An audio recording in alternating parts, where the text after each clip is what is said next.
આજકાલની વહુને તો ઘરના કામમાં રસ જ નથી. આ મારી વહુ એવી જ છે ને, આખો દિવસ મોબાઈલ લઈને બેહી રહે. અને હા, આ તમારી મમ્મી મને ક્યારે દીકરી સમજી છે?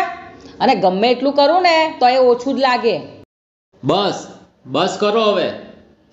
મમ્મી તમે જ કહો છો ને કે મારી વહુ આવી છે તેવી છે. અને ગાયત્રી તું કે ને મારા સાસુ આવા છે તેવા છે. પણ તમે બેમાંથી કોઈ એવું પૂછ્યું કે તમારા બે વચ્ચે ફસાયેલો પતિ કે દીકરો કેવો લાગે છે? મમ્મી તમે મારી જનેતા છો અને ગાયત્રી તું મારી જીવનસાથી. જો કોઈ એકનો પક્ષ લઈને બોલું ને તો બીજાનું દિલ તૂટે, અને જો ચૂપ રહું ને તો મારું પોતાનું દિલ તૂટી જાય.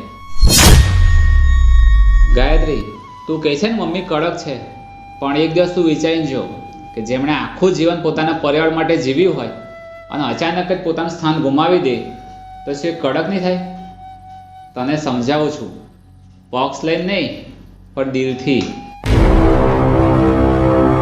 અને મમ્મી તમે કહો છો ને કે ઓ બદલાઈ ગઈ છે, પણ તમે જ મને શીખવાડ્યું હતું કે પ્રેમથી સમજાવશો ને તો દરેકનું દિલ જીતી શકાય. તો તમે પણ એને પ્રેમથી સમજાવો તો એનું દિલ પણ તમે જીતી જશો. મમ્મી કદાચ તો મારી ભૂલ પણ હશે, પણ હું તમારું ઘર તોડવા નહીં સંભાળવા આવી છું. ઘરમાં ઝઘડો નહીં, સમજવાની જરૂર હોય છે. કારણ કે દીકરો કોઈનો પક્ષ લઈને નથી બોલી શકતો.